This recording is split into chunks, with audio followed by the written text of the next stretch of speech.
What's going on? Welcome back to the channel. So today I want to talk to you about Lucid. I want to go over some of the data points, what's really influencing it, and go over everything else you need to know. But first, make sure to hit that thumbs up. And with that, let's get right to it.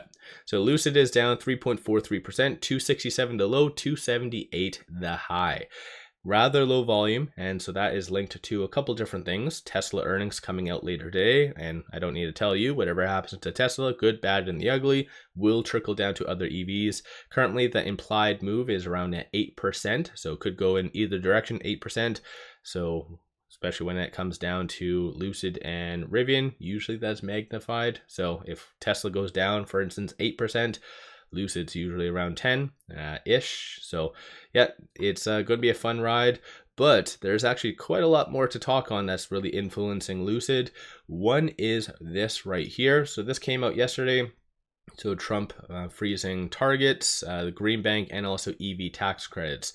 A lot of people knew that this was coming, but just more confirmation of it and came to fruition, I guess. Even though it doesn't really affect Lucid all that much, I think this is a lot more damning for Tesla and Rivian, but nonetheless, though, it does affect Lucid through leasing, and it would really affect their second variation of the Gravity and the midsize. So even though for face value, it doesn't really affect Lucid, it still is not all that great. But as well, there is one additional thing that's really kind of affecting Lucid and just the broader market. You had the trade balance, so that came in worse for wear.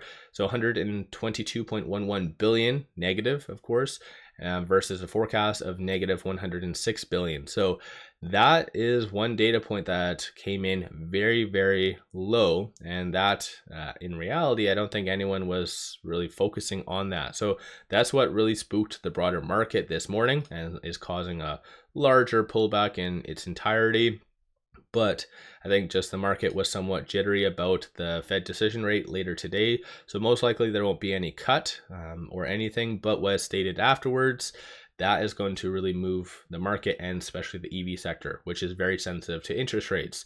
Because in theory, Powell could really bring up hikes, could bring up cuts, could stay neutral and just say that he's going to be monitoring the data. But a lot of the data that he's been bringing up and he likes to bring up is the labor market, and that data hasn't been good. So regardless, it is going to be a very fun roller coaster of a ride. So you just need to kind of enjoy the ride for the most part, but that's what's really affecting Lucid. There was one thing that did come out, and so this morning, or sorry, yesterday after hours, they did announce a new CFO as of February the 25th, so the date of their earnings, and Gagnon is going to be promoted to the Senior VP Finance and Accounting, and also will continue to be the CAO. So this individual right here, I'm not going to butcher their name, but it looks as though they came from a company from Belgium, which worked there from 2019 to 2024. So yeah, honestly, good stuff. You can't have someone in an interim position for, I think now like a year and a half or something like that. So this is definitely much needed. There was one actual thing that I did see posted on social media. So TJ did post this. So a very special thank you to Michael Cruz and the entire team for bringing great vehicles to the Capitol yesterday.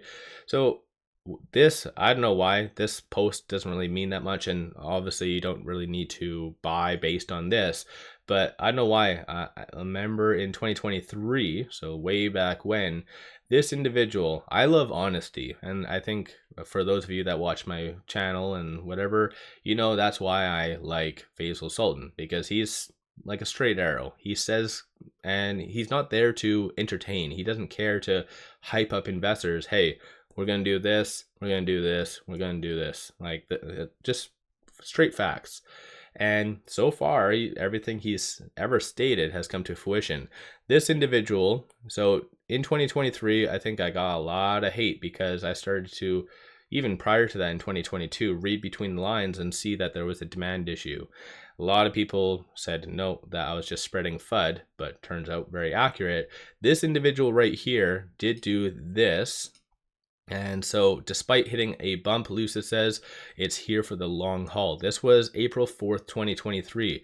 This individual, he actually in this does acknowledge that Lucid is like encountering some difficulty with demand. So I remember when this came out, I literally gave this guy so much praise. And honestly, since then, I have not seen him posted anywhere. I didn't know if he still worked there. But yeah, I absolutely really like this guy. Straight arrow, clearly. So it's good to see him still working there. And kind of aged a little bit, I guess, in the 3 years, so maybe it might be stressful working for Lucid, but nonetheless though, I just wanted to kind of point this out because yeah, he definitely does deserve some praise, because honesty is always good, right? Aside from that, going over shorts are returning 737,000 shares. 23.38% of the free float is being shorted.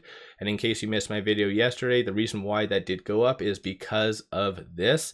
So NASDAQ did disclose as of January the 15th that there was 273 million shares. So meaning from December the 31st to January the 15th, shorts increased roughly around 53 million shares. Kind of crazy, but that's how you get that 23.38%. I know I go through a lot of information fairly fast, so if you ever have questions, let me know. Moving over to options, 42,000 in calls, 29,000 in puts. Very low volume today. So like I said, just people are kind of holding their breath for Tesla earnings, or at least the EV sector is. 69% of all the options being done today are bearish in nature. As far as this goes, all the call options, you still do see a good amount of optimism. So for it to be above $3, above $3.50 for February the 21st.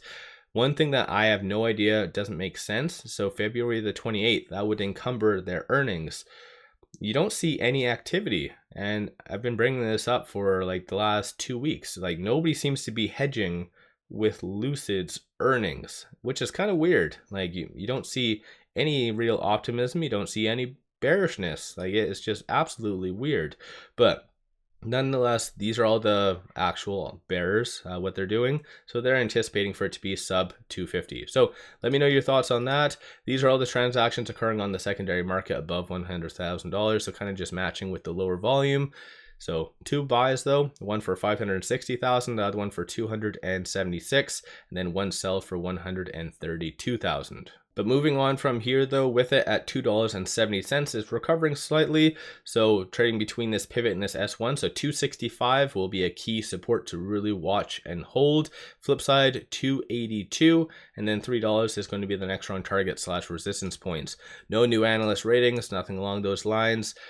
As you can kind of see right over here. And yeah, so last one was done 5 days ago. 2 of them, in fact, last 5 days ago. So I've already brought that up in previous videos. So let me know your viewpoint on those. And on a side note, if you do want all this information for like completely free, take a look at IBKR, link in the description below and also the comments.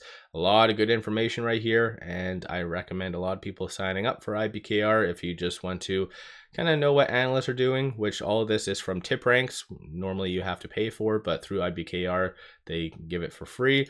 And same thing for this. This is why I like to use this chart, because it's actually ran through TradingView, which again, you normally have to pay for. But aside from that though, on the actual chart itself, it is hovering pretty much right above that 50-day moving average, and that's a very big deal for Lucid. So most likely it's just going to be wedge bound between this, so the 100 and also 50-day moving averages for probably the next little bit for the rest. And dependent on Tesla earnings, that might be that dagger that brings it down, or potentially the full-on recovery, as well as Powell. So anticipate a lot of volatility.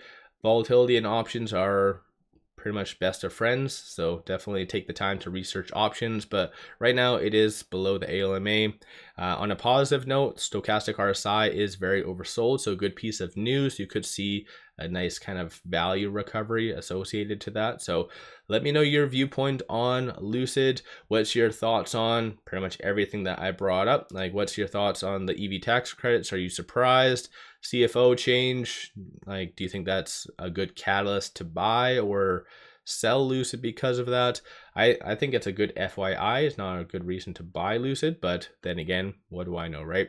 So let me know your viewpoint. Don't forget to hit that thumbs up. One final thing, pop over to my Patreon. I give buy signals on stocks, options, and crypto. Many of them have absolutely been on point, so definitely worthwhile to pop over there and take a look. With all that, appreciate all of you watching.